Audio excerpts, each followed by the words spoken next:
La ilaha illallah Muhammadun Rasulullah alaihi salatullah wa alihi wal ahibba. Siksa kubur. Aisyah radhiyallahu anha bertanya tentang azab kubur. Rasulullah SAW menjawab, "Ya, azab kubur pasti ada." Riwayat Bukhari dalam kitab Al-Janaiz. Aisyah radhiyallahu anhu meriwayatkan bahwa Rasulullah SAW berdoa dalam salatnya, "Ya Allah, aku berlindung kepadamu dari azab kubur." Riwayat muttafaqun alaih. Ketika orang-orang yang durhaka kepada Allah tidak mampu menjawab pertanyaan malaikat, lalu ia dipukul dengan besi hingga ia menjerit dengan teriakan yang sangat keras, didengar oleh semua makhluk hidup kecuali jin dan manusia. Riwayat Bukhari dan Muslim. Dan herannya masih banyak di antara kita yang katanya muslimin dan muslimat namun tidak percaya, bahkan tidak takut akan ancaman siksa kubur yang jelas digambarkan melalui Al-Quran dan hadis. Kisah kali ini semoga memberikan hikmah bagi kita semua.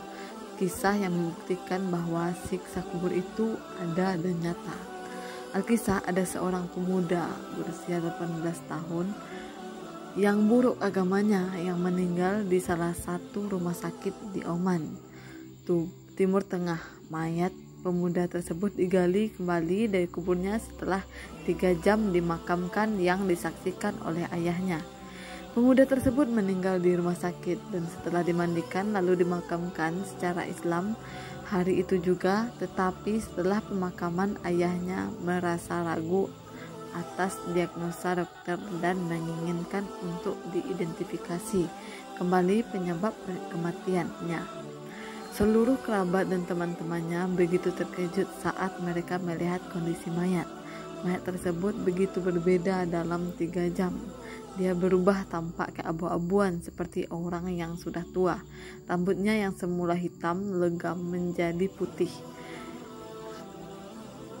keperakan, seluruh seolah seperti kehabisan darah. Tampak jelas bekas siksaan dan pukulan yang amat keras, dan dengan tulang-tulang kaki dan tangan yang hancur, begitu juga ujung-ujungnya sehingga menekan ke badannya. Seluruh badan dan mukanya memar. Matanya yang terbuka memperlihatkan ketakutan, kesakitan, dan keputusasaan. Darah yang begitu jelas menandakan bahwa pemuda tersebut sedang merasakan siksaan yang amat berat. Dan apa yang terjadi selepas mayat tersebut dikeluarkan pandangan yang sangat mengerikan. Rambut yang hitam berubah menjadi putih, dari mulut dan hidung keluar darah segar yang masih merah pekat seperti baru mengalami beratnya siksa kubur. Seperti ada yang memukul di bagian belakang kepalanya dengan wajah seperti dilemas dan membeku.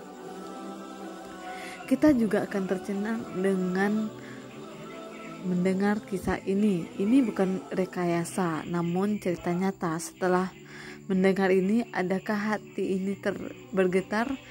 Dikubur baru beberapa jam saja. Saat dikubur, jasad masih bagus, tetapi setelah digali, karena ada yang keliru, ternyata jenazah didapati dalam keadaan gosong atau hangus kehitaman.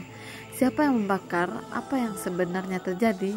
Dalam sebuah hadis yang panjang diriwayatkan di hadapan orang kafir yang mati kepada malaikat Munkar dan Nakir, Rasulullah bersabda, "Maka ruhnya dikembalikan ke jasadnya, lalu datanglah 2 malaikat dan mendudukkannya. Lalu keduanya bertanya kepadanya, 'Siapa Tuhanmu?' Ia menjawab, 'Saya tidak tahu.'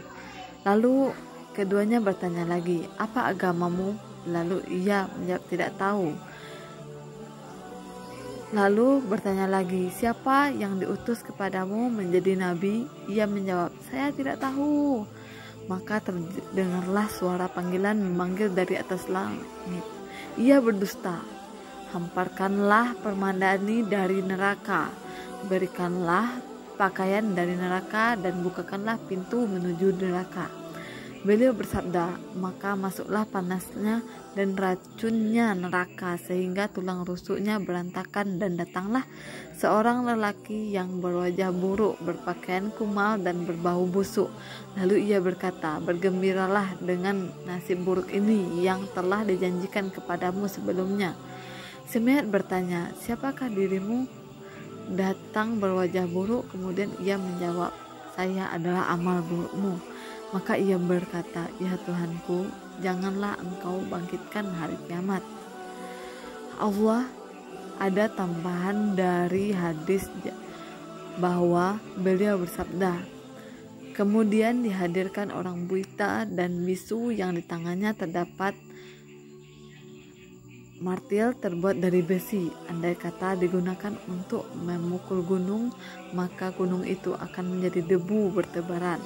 Riwayat sahih Abu Dawud, Ahmad dan Hakim dalam mustaraknya, dan beliau berkata bahwa hadis ini sahih menurut syarat Bukhari dan Muslim dan disahihkan Ibnu Qayyim dalam Tasibus Sunnah.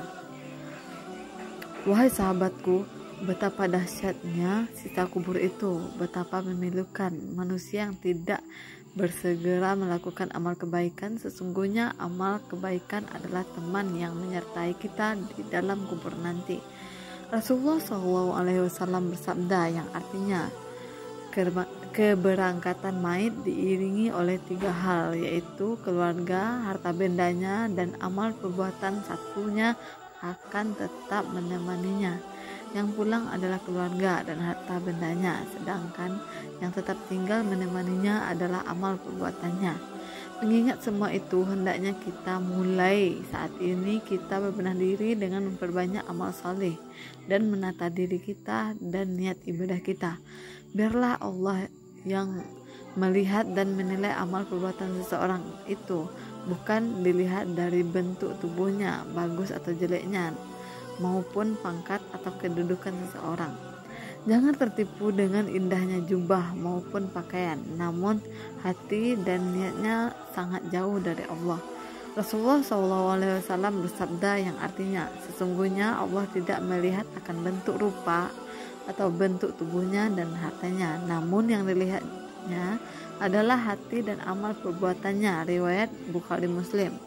Bertolak dari sabda Rasulullah di atas, tentunya kita sudah dapat membayangkan dan memikirkan bahwa dengan mengingat akan datangnya kematian, juga azab-azab kubur kelak akan menambah ketebalan iman dan